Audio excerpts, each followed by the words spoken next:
PM साहब, पानी हमारा बुनियादी हक है, हर पाकिस्तानी का बुनियादी हक है, और अफसोस के साथ कि रियासत पाकिस्तान अपने अवाम को ये बुनियादी हक दिलवाने में भी उतना कामयाब नहीं रहा है। कराची को शहबाज स्पीड की ज़रूरत है वज़ीर आज़म साहब।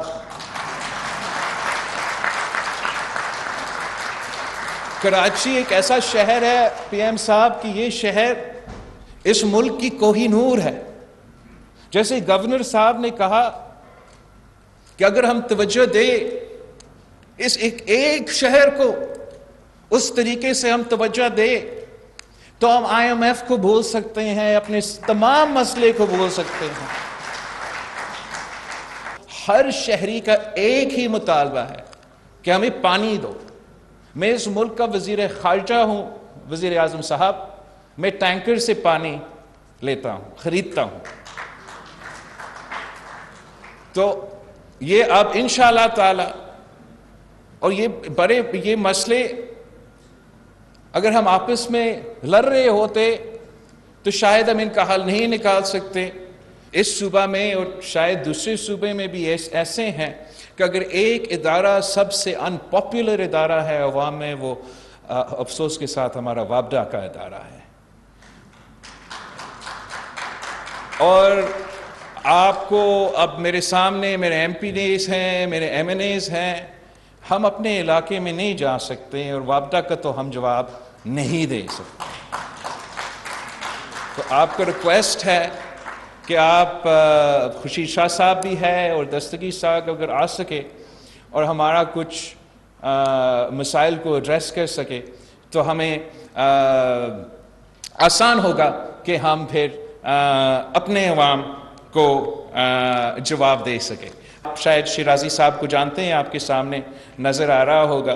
पिछले इलेक्शन से पहले इनके जो ख़ानदान है, इनके भाइयों को किडनैप किया गया कि आप पाकिस्तान पीपल्स पार्टी के जो टिकट्स है वो ये ना लें, मगर उस दबाव के बावजूद वो पाकिस्तान पीपल्स पार्टी के साथ खड़े रहे।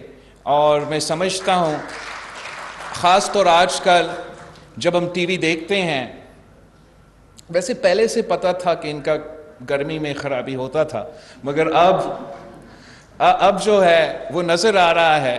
और जब ये नज़र आ रहा है फिर हमें याद होता है कि हमारा भी शर्जील मेमन साहब आपके सामने बैठा है सर, इसको भी सिंध हाई कोर्ट से रेंजर्स ने गिरफ्तार करवाया था। और शर्जील मेमन साहब ने 1-2 साल जो है वो किसी न किसी तरीके से जेल को गुजारा किया था। उस वक्त जनाब स्पीकर हमें तो गुड टू सी यू तो कहने आते थे चीफ जस्टिस, मगर वो जेल पहुंच के अपने कमरे की तलाशी करते हुए गुड टू सी यू करते थे।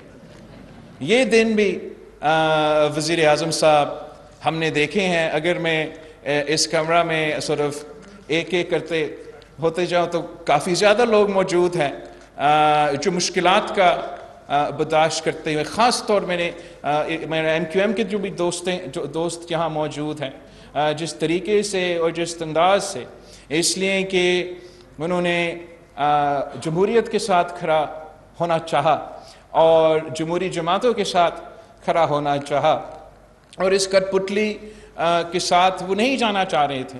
इसलिए उनको तो नज़र आ रहा था कि ये इनका मुल्क का तबाही, क्या इनका अपना शहर का तबाही भी कर देगा अगर उनको ज़बरदस्ती उधर पहुँचाने के लिए भी जो दिन उनको देखने पड़े।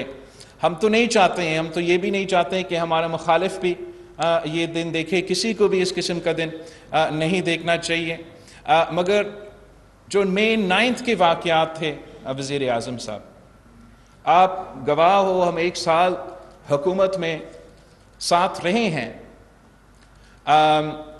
हमने इससे पहले, चाहे वो जब कॉन्स्टिट्यूशन तुड़वाया गया वोट ऑफ नो कॉन्फिडेंस को सैबोटाज करने के लिए, तो वज़ीर आज़म साहब हमने इनके खिलाफ तो केसेस नहीं लेकर आए।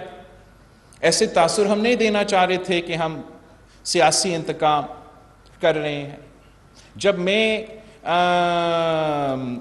मई 25 को पिछले साल ये लॉन्ग मार्च, हथियार उठा के लॉन्ग मार्च पे चल रहे थे इस्लामाबाद, आपका इस्लामाबाद शहर को जला दिया था। हम कुछ नहीं किया।